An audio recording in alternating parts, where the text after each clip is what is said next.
ఓం శ్రీ సద్గురుభ్యో నమః. ఈరోజు 18వ తారీఖు మంగళవారము 2023వ సంవత్సరం. శ్రీ కామెంటరీ ఆన్ లివింగ్ లో గణేష్ సబ్జెక్ట్ మీద చదువుతూ వివరిస్తారు. టాపిక్ డల్నెస్ అని చెప్పారు కదా. చెప్పాను మేడం.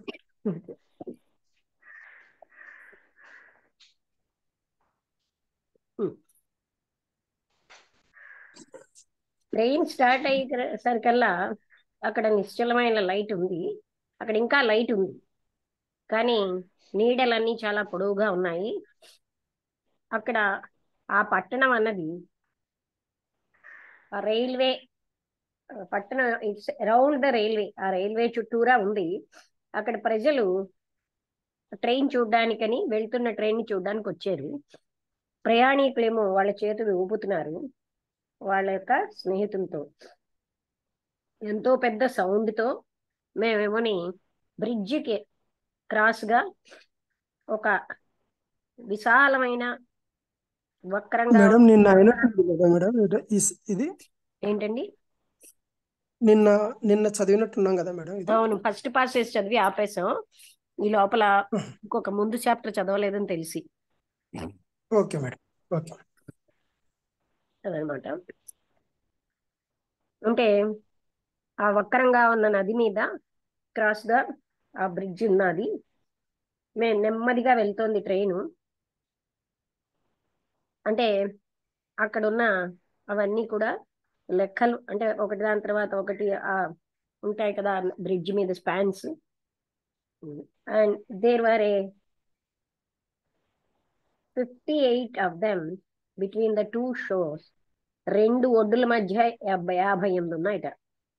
ఎంత ఆ నీళ్లు ఎంత అందంగా ఉన్నాయో, సైలెంట్ గా రిచ్ గా లోతుగా ప్రవహిస్తున్నాయి. అక్కడ అంటే చాలా ప్లెజెంట్ గా చల్లగా దూరంగా ఉన్నటువంటి ఇసుకతో ఉన్న ద్వీపాలు ఉన్నాయి. ఆ పట్టణం దాని యొక్క సౌండ్ తోటి, డస్ట్ తోటి, అంటే అక్కడ ఉన్నటువంటి సౌండ్లతో, అంటే స్క్వేలర్ అంటే అదే మొత్తం వాటన్నిటితోటి అది బీయింగ్ లెఫ్ట్ బిహైండ్, వెనకాల. అంటే మనం ఆ పట్టణాన్ని వదిలేసాం. క్లీన్ ఈవినింగ్, అంటే పరిశుద్ధమైన ఈవినింగ్ ఎయిర్, ఆ గాలి, సాయంత్రపు గాలి అన్నది coming in through the Windows, అక్కడ ఉన్న కిటికీల నుంచి అది లోపలికి వస్తుంది. అయితే అక్కడ డస్ట్ కూడా ఉంది. ఆ పెద్ద బ్రిడ్జిని వదిలేగానే మళ్ళీ డస్ట్ మొదలైందనమాట. కిందనే ఉన్న లోయర్ బెర్త్ లో ఉన్న వ్యక్తి ఎంతో ఎక్కువ మాట్లాడుతున్నాడు. అయితే మేము ఒక నైట్ అంతా మా ఎదురుగుండా ఉంది, అంటే ఒక నైట్ అంతా కలిసి ప్రయాణించాను. ఆయన ఏంటంటే ఆయనకు ఒక రైట్ ఉంది నన్ను ప్రశ్నలు అడగడానికి అని అనుకున్నాడు. అంటే ఆయనకి ప్రశ్నలు అడిగే హక్కు ఉంది అనుకున్నాడు. ఆయన చాలా లావుగా ఉన్నాడు, చాలా పెద్ద చేతులు కాళ్ళతోటి. ఆయన స్టార్ట్ చేసాడు మాట్లాడడం తన కోసం, తన జీవితం, తన కష్టాలు, తన పిల్లల కోసం. ఆయన ఇంకా ఏమన్నాడంటే అమెరికా లాగా ఇండియా కూడా ఫీల్ దేర్ రెస్పెక్ట్, ప్రజలందరూ కూడా వాళ్ళ బాధ్యతలు వాళ్ళు ఫీల్ అవ్వాలి. ఇండియా అమెరికా లాగా ఎంతో సుభిక్షమైన దేశంగా అవ్వాలి. ఇక్కడ అతిగా ఈ జనాభా అన్నది కంట్రోల్ అవ్వాలి. ప్రజలు వాళ్ళ యొక్క బాధ్యతలు గమనించేటట్టు అవ్వాలి అని మాట్లాడుతున్నాడు. ఆయనేమో ఎన్నో రాజకీయమైన పరిస్థితుల్ని, యుద్ధం కోసం మాట్లాడాడు. ఆయన ఎలా తన యొక్క ప్రయాణాల కోసం చెప్తూ ముగించాడు. మనం ఎంత సెన్సిటివిటీ లేకుండా ఉంటాం. మనకేమోని how lacking in strict and adequate response. మనకేమో త్వరితమైన సంపూర్ణమైన రెస్పాన్స్ లేకుండా ఉంటాం. హౌ లిటిల్ ఫ్రీ, ఎంత తక్కువగా మనం అబ్జర్వ్ చేస్తున్నాం, ఏ రకమైన సెన్సిటివిటీ లేకుండా ఏ విధంగా మనకేమోని ఫ్లెక్సిబిలిటీ అంటే అన్నది, ప్లయబిలిటీ అంటే ఫ్లెక్సిబిలిటీ, క్విక్ గా అవగాహన వస్తుంది. హౌ కెన్ దేర్, అక్కడ గ్రహించగలిగే శక్తి, అవగాహన చేసే ఏ రకమైన అండర్స్టాండింగ్ ఫ్రీ ఆఫ్ స్ట్రైవింగ్, ఏ రకమైన పోరాటం లేని, స్ట్రగుల్ లేని అవగాహన ఏ విధంగా మనకు వస్తుంది? ఈ స్ట్రైవింగ్ అన్నది మన ఏంటంటే అవగాహన చేసుకోకుండా అడ్డేస్తుంది. అవగాహన ఒక గొప్ప సెన్సిటివిటీ తోటే వస్తుంది మనకి. కానీ మనం అది సెన్సిటివిటీ అన్న దాన్ని పెంపొందించుకోవడం వల్ల వచ్చేది కాదు. ఏదైతే నాగరికత అని అంటున్నామో అదొక పోజ్, ఒక కృత్రిమమైన వినీర్. ఒక్కసారి వినీర్ అంటే చూడాలి, అంటే ధోరణి అలా తెలుస్తుంది, కానీ ఒక మాట చూద్దాం. కృత్రిమమైన ధోరణి.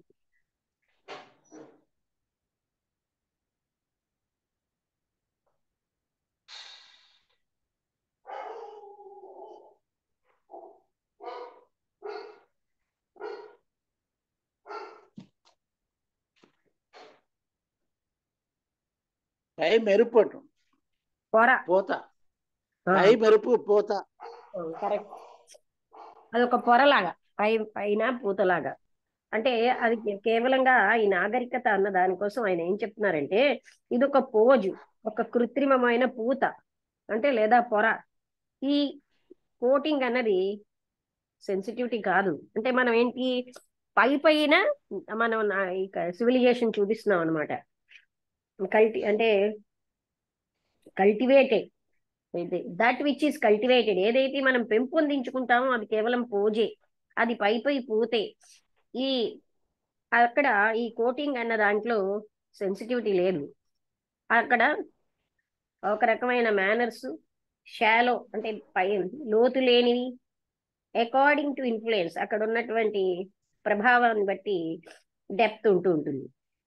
ఈ సెన్సిటివిటీ అన్నది ఒక సాంస్కృతికమైనటువంటి ఫలితం కాదు. దాని యొక్క ప్రభావం అది ఒక రకమైన వల్నరబుల్ గా, అంటే అంటే రెడీ టు చేంజ్ అన్నట్టు ఉంటుందన్నమాట. స్టేట్ ఆఫ్ బీయింగ్ ఓపెన్ గాను ఉంటుంది. ఈ open is the implicit, the unknown, the imponderable. సరే, ఈ ఓపెన్ గా ఉండడం అన్న దాంట్లో ఇమిడి ఉంది ఏంటంటే తెలియనిదంతా ఉంది. ఇంపాండరబుల్, మనం ఆలోచనకు అతీతమైనది ఉన్నది, అంటే ఆ ఓపెన్ గా ఉంటేనే. But we take care not to be sensitive, మనం అతి జాగ్రత్తగా సెన్సిటివ్ గా ఉండడానికి కేర్ తీసుకుంటామట. It is too painful, too exacting, చాలా బాధాకరంగాను. ఇట్ డిమాండ్స్ కాన్స్టెంట్ అడ్జస్ట్మెంట్, అంటే ఎగ్జాక్టింగ్ గా, టూ ఎగ్జాక్ట్ గా ఉండడం అంటే కరెక్ట్ గా ఉండడం. It demands exacting. ఒకసారి చూద్దామా, EXA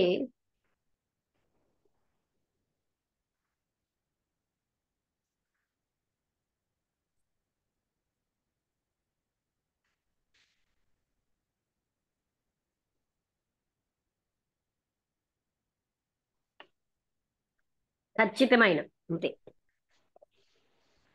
అంటే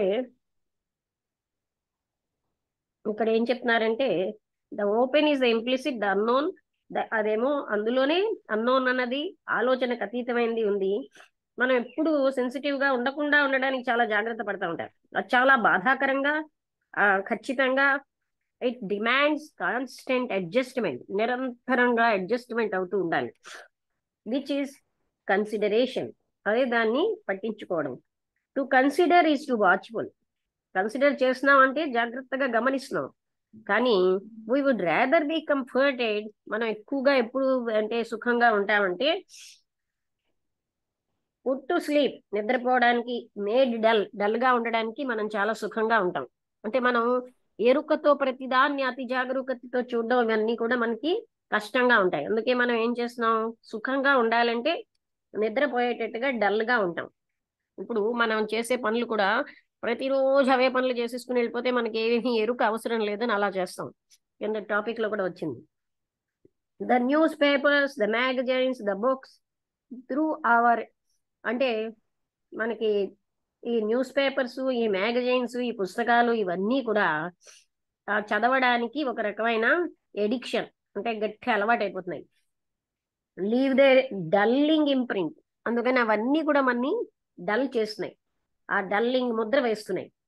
for reading is a marvellous escape, చదవడం అన్నది అద్భుతంగా మనం ఎస్కేప్. ఇది ఎలా అయితే డ్రింక్ అంటే తాగడం, అలాగే సెరిమోనీస్, ఉత్సవాలు అలాగనే ఈ చదవడం కూడా ఒక రకమైన ఎస్కేప్. మనమేమో జీవితం యొక్క బాధ నుంచి ఎస్కేప్ అవ్వాలని అనుకుంటాం. అందుకని డల్నెస్ అన్నది చాలా ప్రభావవంతమైన మార్గం. ఈ డల్నెస్ అన్నది ఎక్స్ప్లెనేషన్స్, వివరణల వల్ల, ఒక నాయకుడిని లేదా ఒక గురువుని ఫాలో అవడం వల్ల, ఒక ఆదర్శాన్ని ఫాలో అవడం వల్ల, లేకపోతే ఏదో ఒక దాంతో ఐడెంటిఫై అచీవ్మెంట్, ఏదో మనం సాధించిన దాంతో అవడం వల్ల, దాంతో ఐడెంటిఫై అవడం వల్ల, ఏదో ఒక లేబెల్ వేయడం, లేకపోతే కొన్ని లక్షణాలతోటి ఇది మనకి ఈ డల్నెస్ అనేది మనకు వస్తుంది. మనలో చాలా మంది డల్ గా ఉండడమే ఇష్టపడతారు. ఈ అలవాటు అనేది చాలా ప్రభావపూరితంగా ఉంటుంది మనస్సుని అది నిద్రపుచ్చడానికి. ఈ డిసిప్లిన్ అన్న ఈ అలవాటు, ప్రాక్టీస్ అన్నది, నిరంతరం చేసే ప్రయత్నం, ఇవన్నీ కూడా రెస్పెక్టబుల్ వేస్ ఆఫ్, ఇవన్నీ గౌరవప్రదమైనటువంటి మనం పద్ధతులు అన్నమాట, మార్గాలు. మనం ఇన్సెన్సిటివ్ గా అవడానికి, అంటే ఏమాత్రం సెన్సిటివిటీ లేకుండా అవడానికి ఇవన్నీ పద్ధతులు. కానీ అతను అడిగాడు, what could one do in life if one were sensitive? ఒకవేళ ఎవరైనా సెన్సిటివ్ గా ఉంటే ఆయన చేయాల్సింది ఏంటండి అని అడిగాడు ఆయన. We would all shrivel up and there would be effective action. అంటే we would all shrivel up. ఆ shrivel కొత్త పదవి, అంటే అక్కడ ఎఫెక్టివ్ యాక్షన్ కూడా ఉంటుంది కదా అన్నట్టుగా ఆయన అంటున్నాడు. శ్రివెలప్ అంటే ఇలాగా డ్రైగా ఉండి ముడుచుకుపోవడం, వెజిటబుల్స్ అవి ఎండిపోతూ ఉంటాయి కదా, అది దాని ముడుచు శ్రీవెల్ అంటేనా? శ్రివెల్ అంటే ఇలాగా ముడుచుకుపోవడమే అన్నమాట. అంటే అదే మాయిశ్చర్ లేకపోతే మనందరం ముడుచుకుపోతాం కదా, అంటే ఎలా కుంగిపోతున్నట్టుగా అయిపోతాం కదా. అండ్ అంటే అసలు ఆయన ఏమన్నారంటే, ఆ సెన్సిటివ్ గా, ఒకవేళ మనం సెన్సిటివ్ గా ఉంటే మనం ఏం చేస్తామండి, మనం అందరం కూడా ముడుచుకుపోయి there would be no effective action, అంటే ప్రభావపూరితమైనటువంటి పనేమీ ఉండదు అక్కడ, యాక్షన్ ఏమి ఉండదు. What do the dull and insensitive bring to the world? Dull గా సెన్సిటివ్ లేనటువంటి వ్యక్తులు ప్రపంచానికి ఏమిటి చేస్తున్నారు? వాళ్ళు చేసేది ఏమిటి? వాళ్ళ యొక్క ఎఫెక్టివ్ యాక్షన్ తో వాళ్ళకి చేస్తున్నది ఏమిటి? అక్కడ ఎఫెక్టివ్ యాక్షన్ అన్నది ఉండదంటున్నాడు కదా. అందుకని కృష్ణమూర్తి గారు అడుగుతున్నారు, ఆ ఎఫెక్టివ్ యాక్షన్ తో వాళ్ళు ఆ అవుట్కమ్ ఏమిటి, దాని ఫలితం ఏమిటి? యుద్ధాలు, కన్ఫ్యూజను, లోపల బయట, అదే ఏంటంటే రూత్లెస్నెస్, అంటే ఏంటంటే దేన్ని కేర్ చేయకుండా కఠినంగా ఉండడం, అలాగే దుఃఖం పెంచుకోవడం, వాళ్ళకి ప్రపంచానికి ఇదే కదా యాక్షన్. అది అంటే ఏంటి, ఈ ఎఫెక్టివ్ యాక్షన్ వల్ల ఏమిటి వస్తున్నాయి? యుద్ధాలు, అంతర్గత బహిర్గత కన్ఫ్యూజను, అలాగనే ఏమీ అంటే కఠినమైన పట్టించుకోనటువంటి రూత్లెస్నెస్ అనే అలాంటి స్వభావం, తర్వాత దుఃఖం పెరిగిపోవడం, వాళ్ళకి ప్రపంచానికి, వాళ్ళ లోపల దుఃఖం, బయట కూడా. The action of the unwatchful inevitably leads to destruction. ఏదైతే మనం గమనించకుండా చేస్తున్న పనులన్నీ కూడా వినాశనానికి దారితీస్తాయి, భౌతికమైనటువంటి అభద్రతకి దారితీస్తాయి. అదేవిధంగా టోటల్ గా డిసింటిగ్రేషన్, అంటే వినాశనానికి దారితీస్తాయి. కానీ సెన్సిటివిటీ అన్నది అంత ఈజీ విషయం కాదు. సెన్సిటివిటీ అనేది మనం సరళంగా గొప్పగా కాంప్లెక్స్ అయిన దాన్ని అవగాహన చేసుకోవడమే. అంటే ఎంతో క్లిష్టమైన దాన్ని సరళంగా అవగాహన చేసుకుంటాం సెన్సిటివిటీ అంటే. సెన్సిటివిటీ అంటే అదే, నాట్ ఏ విత్డ్రాయల్. అది ఎక్కడి నుంచో అంటే బయటికి వచ్చేయడం కాదు, అలాగే ముడుచుకోవడం కాదు, అలాగే వేరు చేసేసుకునే పద్ధతి కాదు. అందుకని సెన్సిటివిటీతో పనిచేయడం అనేది అవేర్నెస్ మొత్తం పద్ధతి, అంటే ప్రాసెస్ అంతటిని ఆ పని చేసే యాక్ట్ చేసే అతని యొక్క ప్రాసెస్ అంతటినీ కూడా ఎరుకతో ఉండడం సెన్సిటివిటీ అంటే. అయితే ఈ మొత్తం ప్రాసెస్ అంతా అవగాహన చేసుకుంటే నేను చేసేదాన్ని నేను అది చాలా టైం పడుతుందండి. అండ్ మీన్ వైల్ ఈ మధ్య కాలంలో నా బిజినెస్ అంతా నాశనం అయిపోతుంది, నా కుటుంబం అందరూ కూడా ఆకలితో చనిపోతారు. అంటే మీ కుటుంబం ఏమీ ఆకలితో ఉండరు. Even if you have not saved up, మీరు ఒకవేళ ఏమీ సేవ్ చేయకపోయినా ఇనఫ్ అంటే కావలసినంత ధనాన్ని, ఇది ఎప్పుడు సంభవమే, దే షల్ బి, వాళ్ళకి కావలసిన ఆహారం మీరు ఇవ్వగలిగేటట్టు ఏర్పాటు చేయగలరు.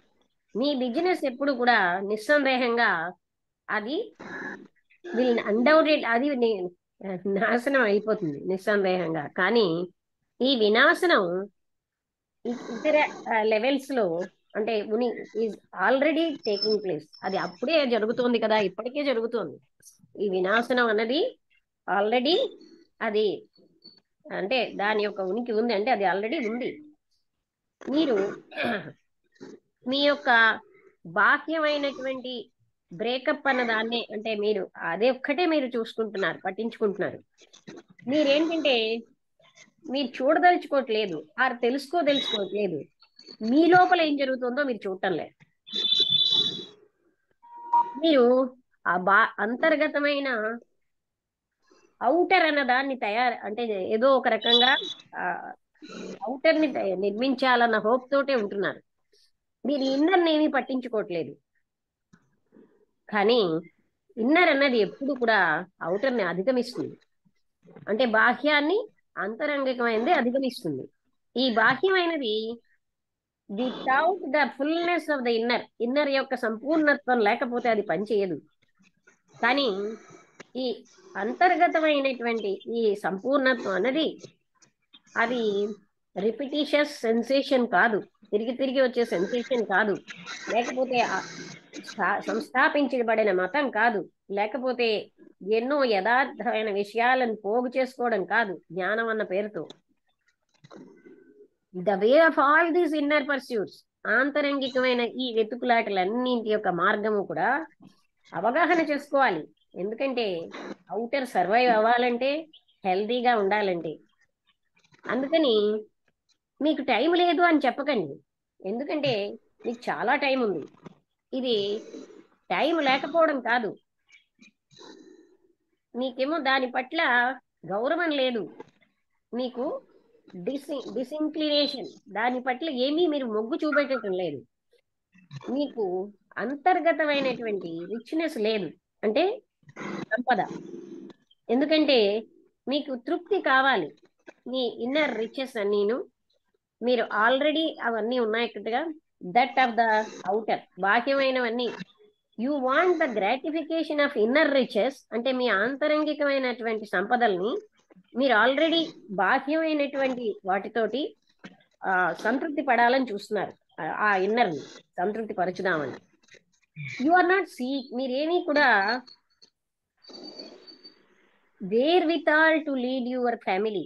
ఎక్కడికి మీ ఫ్యామిలీ అంతటిని టు ఫీడ్ యువర్ ఫ్యామిలీ, అంటే మీ ఫ్యామిలీకి మీరు you are not seeking the wherewithal, ఏ విధంగా మీరు మీ ఫ్యామిలీకి ఫీడ్ చేస్తామని చూడటం లేదు ఎక్కడి నుంచి. But the satisfaction of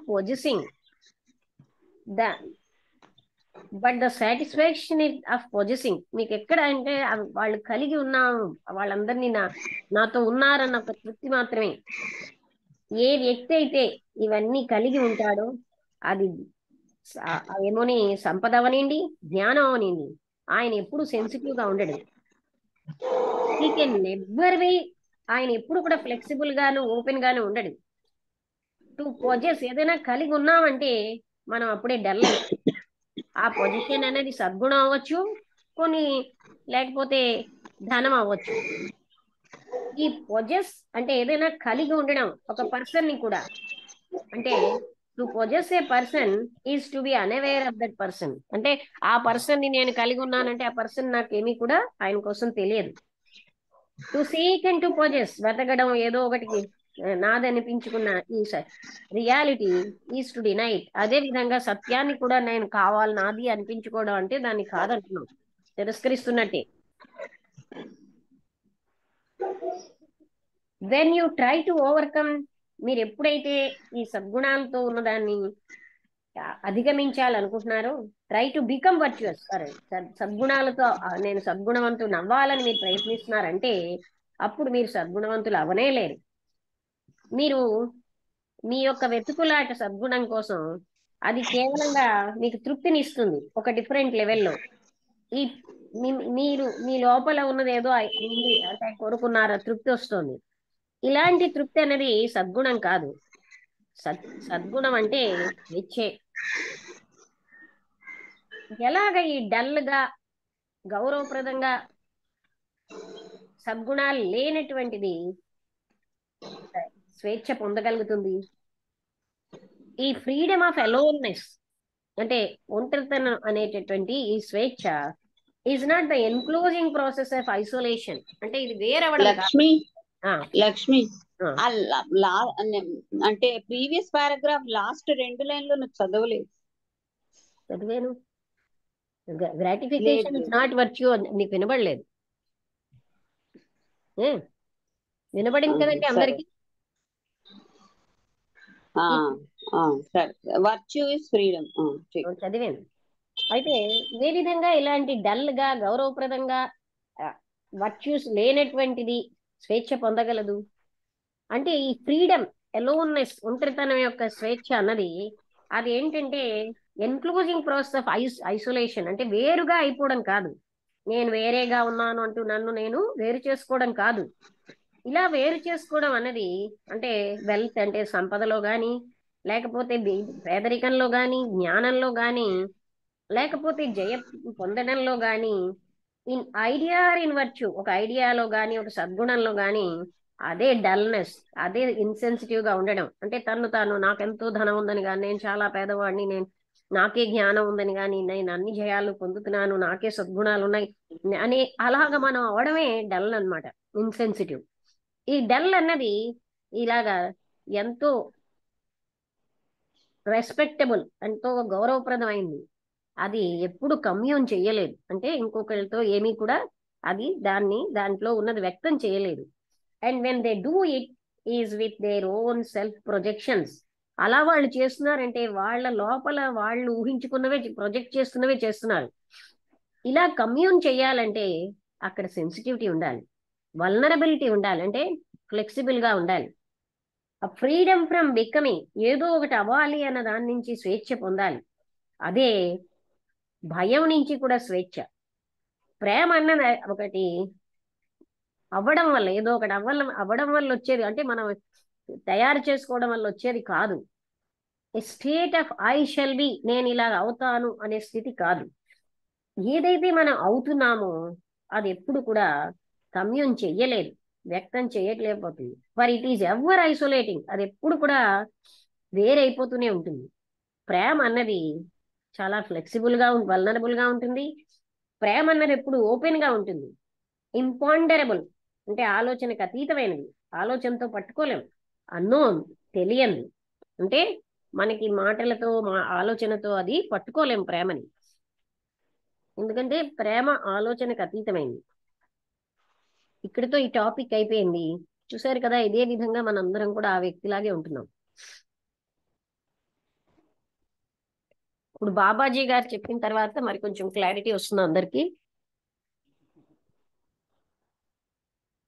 Babaji గారు మీరు చెప్తారా? నమస్తే అండి, అందరికీ నమస్కారం, శుభాకాంక్షలు. ఈ డల్నెస్ అనేది మన దైనందిన జీవితంలో ఎంతగా ఆక్రమించుకొని ఉందో తెలుస్తుంది ఇది చదివిన తర్వాత.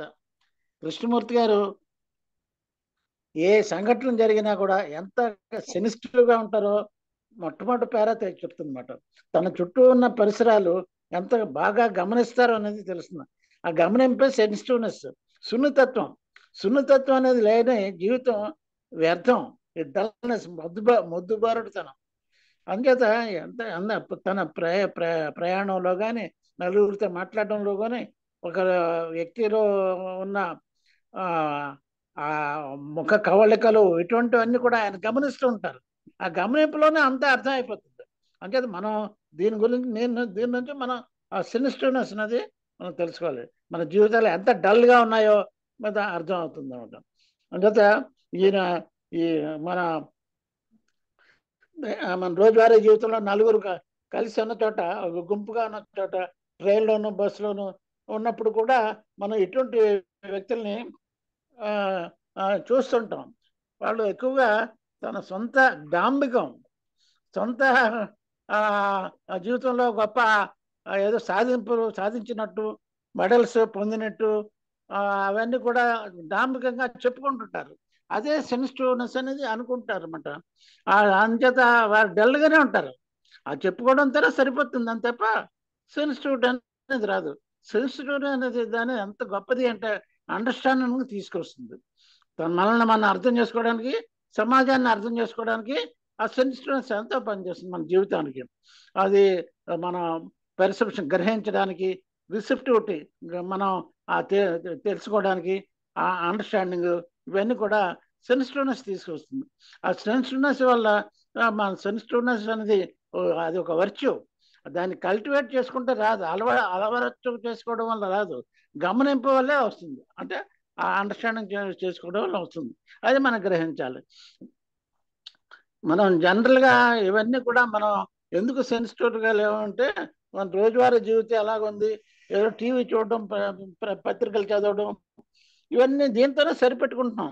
ఇదేంటి, జీవితం నుంచి ఒక ఎస్కేప్ అయిపోవడం, చాలు ఇది చాలు అనే దృష్టి.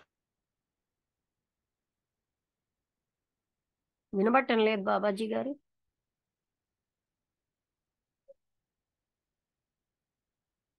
బాబాజీ గారు వినబట్టం లేదు. ఉండిపోవడంతో మీరు మాట్లాడేది వినబట్టం లేదు. Sorry for disturbance. Sorry sir, sorry. అదే మనం ఎస్కేప్ అయిపోతున్నాం. ఈ పుస్తకాలు, విందులు, వినోదాలు, వీటితోనే జీవితాన్ని గడిపేస్తూ అదే జీవితం అని అనుకుంటున్నాం. సెన్సిటివ్నెస్ లేని జీవితం ఎంత డల్గా ఉంటుందో కృష్ణమూర్తి గారు చెప్తారు. ఆ డల్నెస్ని మనం గమనించడం లేదు. డల్నెస్ అనేది మనం లేదని అనుకుంటున్నాం. నిజంగా మనం చాలా చాలా యాక్టివ్గా, సున్నితంగా, చురుకుగా ఉన్నామని అనుకుంటున్నాం. కానీ మనం ఎప్పుడు కూడా మనం గుర్తుంచుకోవాల్సిన క్షణం కూడా ఉత్సాహంగా, ఉల్లాసంగా ఉన్నామా లేదా. ఉత్సాహం అనేది శరీరానికి సంబంధించింది. శరీరం ఆరోగ్యంగా, శక్తి సామర్థ్యాలతో ఉన్నదాన్ని చూసుకోవాలి. అలాగే ఉల్లాసం అంటే మనసుకు సంబంధించింది. మనసు స్థితి ఎలాగ ఉండాలి, ప్రశాంతంగా ఉండాలి, సైలెంట్గా, యాక్టివ్గా ఉండాలి. ఈ రెండు కూడా ఉన్నప్పుడు మన జీవితం సవ్యంగా సాగిపోతుంది. అది మనం ఎప్పుడు కూడా గ్రహించుతూ ఉండాలి. అందుచేత డల్నెస్ లేకుండా ఉండాలంటే ఇటువంటి ఎస్కేపిజం లేకుండా ఉండాలి. మనం అంతా మనం తెలుసుకోవాలి. ఈ కృష్ణమూర్తి గారు మా ప్రశ్నించే మనిషికి కూడా సెన్సిటివ్నెస్ అంటే పూర్తిగా గ్రహించలేక, ఏంటి సెన్సిటివ్నెస్ అంటున్నారు, దీనివల్ల ఏంటి మన మనిషి గొప్ప చెప్పేది ఎఫెక్టివ్ యాక్షన్ ఏముంటుంది అనేసి. ఆ ఎఫెక్టివ్ యాక్షన్ అన్నప్పుడు కృష్ణమూర్తి గారు చాలా చురుకుగా సమాధానం చెప్పారు. ఇప్పుడున్న మనం ఇన్సెన్సిటివ్గా ఉన్నాం. ఇది ప్రపంచానికి ఏం తీసుకొచ్చింది? ప్రపంచం ఇప్పుడు ఏ పరిస్థితిలో ఉంది, ఎంత అధ్వాన్నంగా ఉంది. ఎక్కడ చూసినా ఘోరాలే జరుగుతున్నాయి. ఎక్కడ చూసినా కూడా యుద్ధాలు, ప్రతి ఏదో సంఘటన, ఏదో అనర్థమే జరుగుతుంది. అంచేత సెన్సిటివ్నెస్ అనేది లేదు. సెన్సిటివ్నెస్ అండర్స్టాండింగ్ ఆఫ్ ది సింపుల్గా ఉన్నది ఏదో అది చాలా కాంప్లెక్స్గా ఉంటుంది. ఆ సింపుల్నెస్ ఏంటంటే కృష్ణమూర్తి గారు చివరిన చెప్తారు, లవ్ ప్రతి వస్తువు పట్ల, విషయం పట్ల, వ్యక్తుల పట్ల మనం లవ్ చూపిస్తున్నామా లేదా, లవ్తో ఉంటున్నామా లేదా అనేది అది అది ఉండవలసింది. అంటే ఆయనకి మళ్ళీ ప్రశ్నించే వ్యక్తికి ఇంకొక ప్రశ్న వచ్చింది, ఇది చాలా టైం పడుతుంది మీరు చెప్పేది, ఈలోగా నా కుటుంబం అధ్వానం ఆయన పాడైపోతుంది, చాలా బాధలు పడవలసి వస్తుంది మనం అనేటప్పటికి కృష్ణమూర్తి గారు చెప్పే సమాధానం ఏంటి, ఏమీ లేదు, నీకు ఇప్పటికే నువ్వు డిజింటగ్రేషన్లో ఉన్నావు. ఇంటిగ్రేషన్ అంటే విచ్ఛిన్నం అయిపోతుంది నీ మనసు, నీ యొక్క ప్రవర్తన కూడా. దాన్ని గమనించుకోవట్లేదు. అది నువ్వు ఎప్పుడైతే అవుటర్ ఎప్పుడు ఇంపార్టెన్స్ ఇస్తున్నావు, ఇన్నర్ రిచ్నెస్ గమనించట్లేదు. అలాగే మనం కూడా మన ఇన్నర్లోకి అవుటర్ కనిపిస్తుంది. ఇన్నర్ ఆయన కృష్ణమూర్తి గారు చెప్తారు, ఎంత అవుట్వర్డ్గా ఎంత బాగా మనం కనిపిస్తామో అంత పవర్టీ లోపల ఉందన్నమాట. పవర్టీ లేనప్పుడే బయటికి డాంబికంగా కనిపిస్తుంటాం, దానికి ప్రయత్నం చేస్తున్నాం. అది కృష్ణమూర్తి గారు దీనికి ఏం ఎక్స్ప్లెయిన్ చేస్తున్నాడు అనమాట. డల్గా ఉండడానికి కారణం ఏంటంటే ఇన్నర్ రిచ్నెస్ లేపడం. ఇన్నర్ రిచ్నెస్ అలా ఎందుకు లేదు అంటే పొజిషన్నెస్, నాకు ఇది ఉంది, ఈ స్వాధీనత, నాకు ఆస్తులు అధికారాలు ఉన్నాయి, దీంతోనే నాకు సరిపోతుంది అని అనుకోవడం వల్ల నువ్వు రియాలిటీని ఎప్పుడు కూడా పొందలేవు అని చెప్తున్నారు. Gratification is not virtue but virtue is freedom. Gratification అంటే ప్రతిఫలం, ప్రతిఫలం అనేది సుగుణం కాదు. గ్రాటిఫికేషన్ అంటే అనేది సుగుణం, తృప్తి, తన్ని తాను ఏదైనా పొందితే వచ్చిన తృప్తి. ప్రతిఫలం అండి, తృప్తి కాదు, ప్రతిఫలం. గ్రాటిఫికేషన్ అంటే సాటిస్ఫాక్షన్ అంటే తృప్తి. అవును, గ్రాటిఫికేషన్ అంటే ఏదైనా పొందిన తృప్తి. ఓకే, అవును, దాని ఏదైనా కృషి చేస్తున్నప్పుడు ప్రతిఫలం వచ్చిందా లేదా అని చూస్తుంటాం. అది ప్రతిఫలం చేసేది ప్రతిఫలం రావడం వల్ల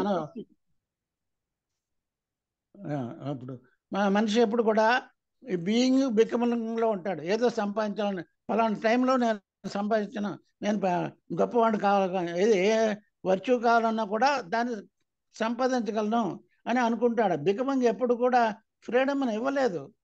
బికమింగ్ అనేది కాదు, బీయింగ్లోనే మనం ఎలా ఉన్నామో అలా సంపాదించగలము.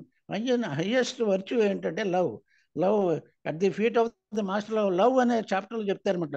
Out of all qualifications always the most important for it is, if it is strong enough a man, it will acquire all the virtues, and if all the virtues are not enough, if there is no love అని. ప్రేమ లేని చోట, ప్రేమ ఉన్న చోట అన్నింటినీ సమకూర్చుకుంటుంది. మిగతా virtues కూడా ఉన్నప్పటికీ కూడా ప్రేమ లేనితో అవి నిరర్ధకము అనేసి దానిలో కొటేషన్ ఉంటుంది అనమాట. అంటే లవ్ అనేది చాలా గొప్పది. దానివల్ల మనం సెన్సిటివ్గా ఉంటాం, మన పట్ల, మన జీవితం పట్ల, సమాజం పట్ల, ప్రపంచం పట్ల కూడా లవ్ అనేది మోస్ట్ వర్చ్యూ. అది ఇంపాండరబుల్, ఓపెన్ అండ్ అన్నోన్, అది మనం గ్రహించాలి. Thank you madam. ఓకే అండి, బాగా చెప్పారు. సాటిస్ఫాక్షన్ కి గ్రాటిఫికేషన్ కి తేడా ఏంటంటే, గ్రాటిఫికేషన్ అంటే మనం పొందిన దాని ఏదైనా పొందితే వచ్చిన తృప్తి, సాటిస్ఫాక్షన్ అంటే మామూలుగా తృప్తి. రెండుకి మీనింగ్ తృప్తే. అయితే ఇప్పుడు వసంతలత 1 minute ఉంది.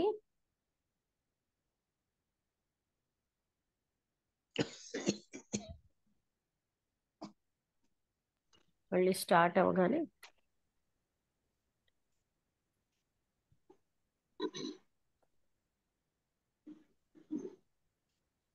లక్ష్మి ఇంకెవరైనా చెప్తే చెప్పమను, నేను 10 నిమిషాల తర్వాత చెప్తాను.